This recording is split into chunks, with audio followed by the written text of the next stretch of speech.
There's phobias that exist in this world, and they are absolutely irrational.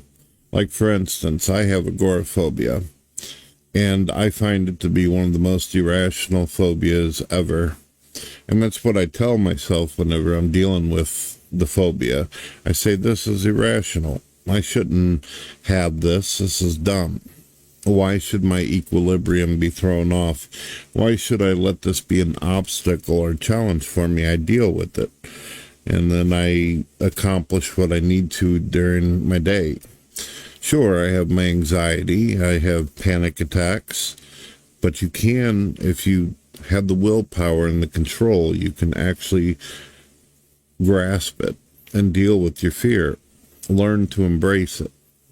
Move along. And I've been able to do that quite a bit of times throughout my life.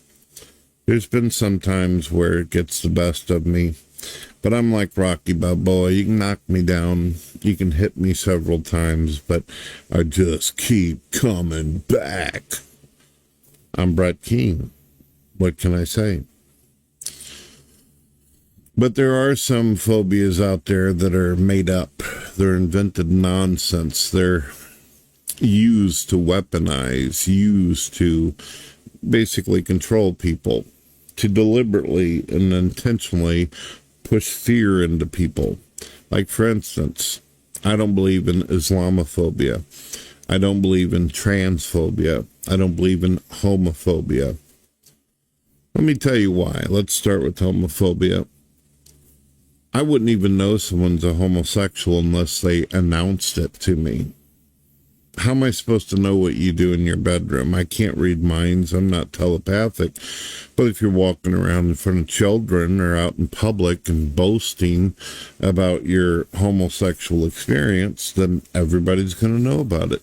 It's definitely not a private thing that what people do in their bedroom is their own business if you're making it everybody's business. And that's usually how it is. I mean, how does anybody actually figure it out? Some of you might say, well, it's the way they act. It's the lisp. It's the way they talk. I've met plenty of people out there who don't do this fake crap with their voice to make themselves sound like they have a lisp. They say, well, it's because they're feminine, the reason why they lisp. No, there's a lot of women out there that are quite feminine and they don't have a lisp to their voice. What you have is a guy trying to give the appearance that he sounds or looks like a woman. That's why you got things like drag queens and guys who wear up dresses and makeup and all that. If you didn't wear dresses and makeup, then I wouldn't even know. There's plenty of homosexuals that I knew for years, and I did not know they were homosexual until they pointed it out. There are people out there who are bisexual. I remember when I first heard that term, bisexual. Well, that sounds like something I could be. Buy me something and I get real sexual, I used to tell my wife. And she would laugh and she'd say, don't say that out in public. Because that's not what it means, Brett. It's not what it means. I knew that. I was just joking, though. I was being silly. A lot of people take themselves too seriously. Some people don't have a sense of humor. Some people are just looking for something to bitch and moan about. Who knows why? Who fucking cares? That's what I always say. But as far as homophobia, people say, well, homosexuals have been persecuted. I mean, the Muslims, they throw them off of buildings. Every once in a while, you heard about a homosexual getting tossed off a building. But how many times have we heard about American soldiers, straight or homosexual, getting blasted out in the field? How many times have we heard about straight people killing each other out in the street? If you were to look at the math, because homosexuals are constantly playing the persecuted victim routine, if you really look at the math, there's more straight people who die every day, every minute of the day, over that of homosexuals. So is it true to say they're persecuted over that? Let me ask you something. Why am I persecuted? Well, some people might say, well, it's because you are a Christian. Okay? But I was a former atheist and I got attacked. I got insulted. I got mocked. Well, that's because you were an atheist. There's always some label or some kind of excuse. Does that mean that someone was atheistic phobia? Is there now Christophobia? Well, it has nothing to do with that, Brett. It has to do with you. You're not slick, buddy.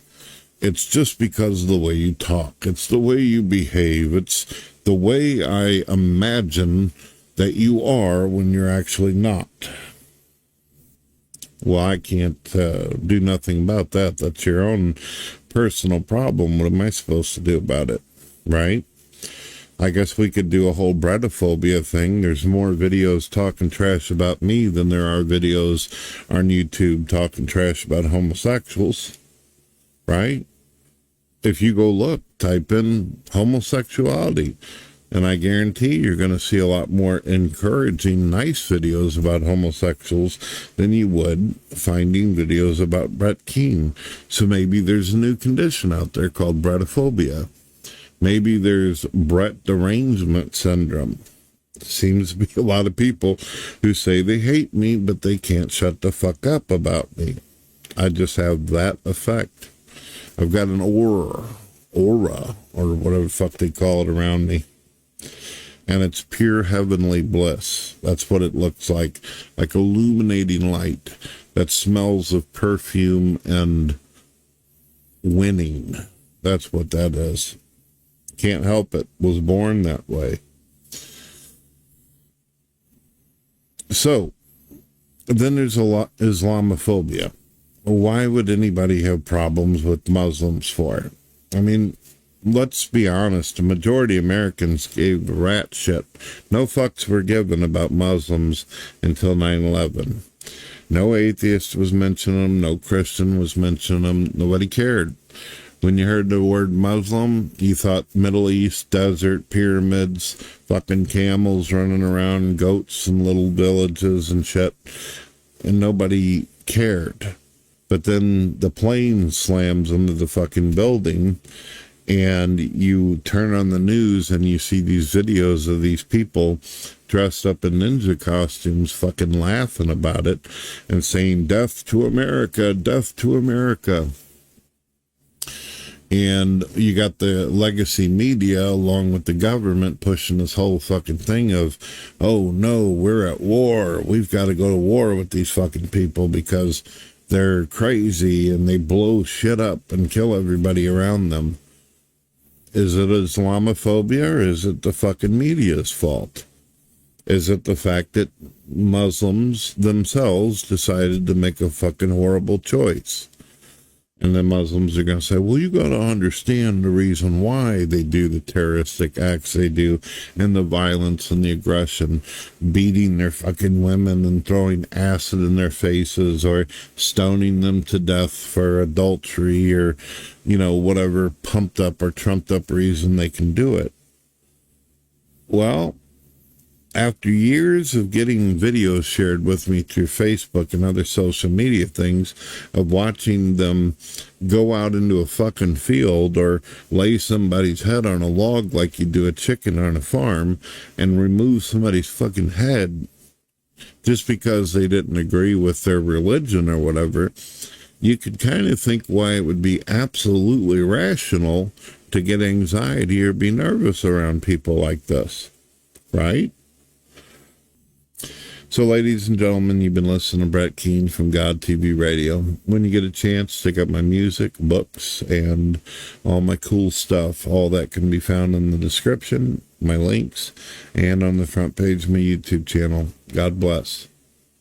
Now, let's see if we can't get censored by YouTube for speaking the truth. Words are hurtful.